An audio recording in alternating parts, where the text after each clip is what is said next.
Gold trusted gold buyers తాకట్టులో ఉన్న బంగారాన్ని విడిపించి ఈ రోజు ఉన్న మార్కెట్ ధరకే కొనబడును. మరిన్ని వివరాలకు సంప్రదించండి 7771077720. కమిషన్ రిపోర్ట్ పైన చర్చ జరిగింది. అసెంబ్లీలో సిబిఐకి అప్పచెప్తూ నిర్ణయం తీసుకున్నారు ముఖ్యమంత్రి చట్టసభలో. ప్రస్తుతం మనతో పాటు కుమ్మం అనిల్ కుమార్ రెడ్డి గారు ఉన్నారు, మాట్లాడదాం.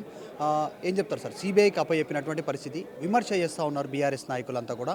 ఇక్కడ కేంద్రంలో రాహుల్ పైన సిబిఐ కేసులు పెడితేనేమో జేబు సంస్థ అంటున్నారు బీజేపీని. ఇటు వచ్చేసరికి ఏమో సిబిఐనే ఆహ్వానిస్తూ నిష్పక్షపాతంగా జరగాలంటే సిబిఐకి ఇవ్వాలన్నటువంటి స్టేట్మెంట్ చేస్తున్నారు. అందులో డౌట్ లేదు. సిబిఐ అనేది premier investigative agency of the country and moreover మేము సిబిసిఐడి కానీ ఇక్కడ local whatever investigation we can also do. It's not that. Already PC Ghose committee నివేదిక క్లియర్ కట్టుకుంది. వాళ్ళని ఆల్రెడీ ఇండెక్ట్ కూడా చేసిండ్రు.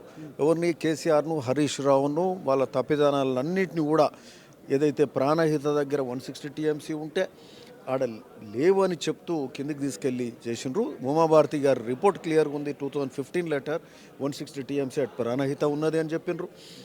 అయినా కూడా వీళ్ళు మేడిగడ్డకు పోయినరు. వాళ్ళు చెప్పడం మేము అది 2 కడతామన్నారు. మళ్ళీ మొత్తం ఇక్కడికి ఆడ కాంగ్రెస్ 5,000 కోట్లు అంతకుముందు పెట్టింది. రాజశేఖర రెడ్డి గారు హ్యాండిల్ చేసిన ప్రాజెక్టు. మళ్ళీ టీఆర్ఎస్ వీళ్ళు 6,000 కోట్లు పెట్టి ఇంకా 27,000 కోట్లు పెడితే అయ్యే ప్రాజెక్టును ఈరోజు 1,00,000 కోట్లు పెట్టి ఇంకా 50,000 కోట్లు పెడితే కానీ కాదు. అయితే అట్లాంటి ప్రాజెక్టు అంటే ఒక స్కామ్ లాగా చేసి కొత్త పేరు రావాలి, మాకు డబ్బులు రావాలి, అంటే అన్నీ కావాలని చెప్పి ఆగం చేసి ఆదరబాదరు చేసి ఎలక్షన్ లోపు 2018 లోపల కావాలని చెప్పి మరి వాళ్ళు చేసిన నిర్లక్ష్య వైఖరి వల్ల, అత్యాలోచన, అత్యాశ, వీటన్నిటి వల్ల ఆ ప్రాజెక్టు కుంగిపోయింది. ఎక్కువ డబ్బులు పెట్టడం కాకుండా కుంగిపోయింది. దాని మెయింటెనెన్స్ ఎక్కువ డబ్బులు పడతాయి. సో ఇట్లాంటి సందర్భంగా నిన్న అసెంబ్లీలో మా ముఖ్యమంత్రి గారు, మా మంత్రులు, ఇరిగేషన్ శాఖ మంత్రి ఉత్తమ్ కుమార్ రెడ్డి గారు, ముఖ్యమంత్రి రేవంత్ రెడ్డి గారు మరి వారిని పూర్తి స్థాయిలో ఎండగట్టిండ్రు. మేము ప్రజలకు, తెలంగాణ రాష్ట్ర ప్రజలకు చెప్పడం జరిగింది ఏ విధంగా ఇవన్నీ కూడా జరిగినాయి అనేది. పీసీ గోస్ కమిషన్ ఏదైతుందో నివేదికను అసెంబ్లీలో పెట్టి దాని మీద డిస్కషన్ చేసి దాంట్లో భారతీయ జనతా పార్టీ కానీ దాంట్లో అందరికీ అవకాశం ఇచ్చినాం. అందరు అవకాశాలు వాళ్ళ వాదనలు వినిపించారు. తప్పకుండా యాక్షన్ తీసుకోవాలని బీజేపీ కావచ్చు, సిపిఐ కావచ్చు, ఎంఐఎం కావచ్చు, అన్ని పార్టీలు కూడా ముక్తకంఠంతో చెప్పారు. ఎందుకంటే ఇంత పెద్ద స్కామ్ స్వతంత్రం వచ్చినాక దేశంలో ఎక్కడ ఎప్పుడు జరగలే. దీని మీద యాక్షన్ తీసుకోవాలని అన్నారు. అయితే నిష్పక్షపాతంగా, ఎందుకంటే రాష్ట్రం చేస్తే మనమే ఏదో సైడ్ తీసుకున్నట్టు ఇంకేదన్నా అనే ఆస్కారం ఉంటుంది. కాబట్టి సుప్రీం ఇన్వెస్టిగేషన్ ఏజెన్సీ సిబిఐకి అప్పచెప్పడం అది మంచి ఆలోచన. సిబిఐ అంశంలో బీఆర్ఎస్ కూడా ఆరోపణలు చేస్తూ ఉంది. అమృత్ స్కామ్ టెండర్ జరిగింది, టెండర్లో అమృత్ స్కామ్ జరిగింది, దాంట్లో వాటిపైన కూడా సిబిఐ ఎంక్వైరీ జరగాలి, నిష్పక్షపాతంగా ఉంటాయనేటువంటి డిమాండ్ చేస్తూ ఉన్నారు. అమృత్ స్కామ్ ఎక్కడ? మన కేంద్రం సరే, ఇక వాళ్ళు దొంగతనం చేసిర్రు, తప్పుడు కార్యక్రమాలు చేసిర్రు.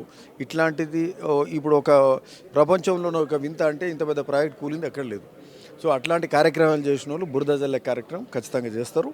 సో ఇక ప్రతి దాని మీద అబండాలు వేయడానికి వీలుంటుంది, ప్రతి దాని మీద మాట్లాడటానికి వీలుంటుంది. బట్ వీళ్ళు చేసిన మాత్రం పెద్ద తప్పు. ఆ తప్పు మీద ఈరోజు సిబిఐ ఎంక్వైరీ చేసి తప్పకుండా హరీష్ రావు, కేసీఆర్ను వాళ్ళు చేసిన తప్పులకు మరి ఇంజనీర్స్ కానీ, అధికారులు కానీ, మిగతా వాళ్ళందరి మీద ఓ ఇన్వెస్టిగేషన్ చేసి సిబిఐ ఇన్వెస్టిగేషన్ తోటి ఏ విధంగా డబ్బులు రాబడతారు, ఏ విధమైన పనిష్మెంట్ ఇస్తారు, దాని మీద సిబిఐ తెలుస్తుంది. కుమ్మం అనిల్ కుమార్ గారు, చివరగా ఒకటి, బండి సంజయ్ కేంద్ర మంత్రి మార్నింగ్ ట్వీట్ చేశారు, స్వాగతిస్తున్నామని చెప్పారు సిబిఐ ఎంక్వైరీని.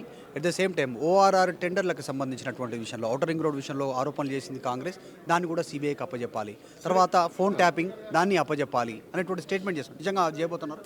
అయితే చాలా ఉన్నాయి, చాలా అవకతవకలు గత 10 ఏళ్లలో బీఆర్ఎస్ వాళ్ళు చేసిండ్రు. కేసీఆర్, హరీష్ రావు, కేటీఆర్ ఫోన్ ట్యాపింగ్ చేసిండు.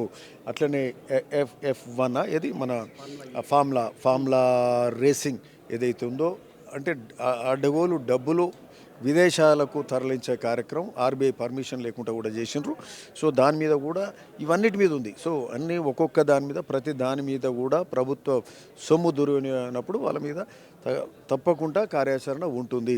నాట్ ఓన్లీ ఇది ఫోన్ ట్యాపింగ్ మీద ఉంటుంది, ఫార్ములా రేసింగ్ మీద ఉంటుంది, ఫార్ములా 1 రేసింగ్ మీద కానీ ఇతరత్ర అనేక కార్యక్రమాలు ఉన్నాయి, వాటన్నిటి మీద కూడా ఉంటుంది. బట్ ఇది ముఖ్యమైన పెద్ద కార్యక్రమం. ఎందుకంటే తెలంగాణ రాష్ట్ర ప్రజల నెత్తిల అప్పులు మోపి ఒక పెద్ద ప్రాజెక్ట్గా చూపెట్టి దాన్ని మొత్తం మట్లే కలిపి గంగల కలిపిన కార్యక్రమం కాబట్టి దాని మీద ఇన్వెస్టిగేషన్ ఉంటుంది. ఇది అతి ముఖ్యమైనది, ఎందుకంటే అతి దగ్గర తెలంగాణ ప్రజలకు గోదావరిలో నీళ్ళు రావాలనేది, ఆ నీళ్ళు రాకుండా చేశారు. నీళ్ళు ఏదైతే నీళ్ళ కోసం ఉద్యోగం చేసినామో ఆ నీళ్ళ మరి పేరు చెప్పి 1,00,000 కోట్లు కొట్టి ఈరోజు ప్రజలకు రైతులకు నీళ్ళు రాని పరిస్థితి, కాబట్టి అది అతి ముఖ్యమైనది.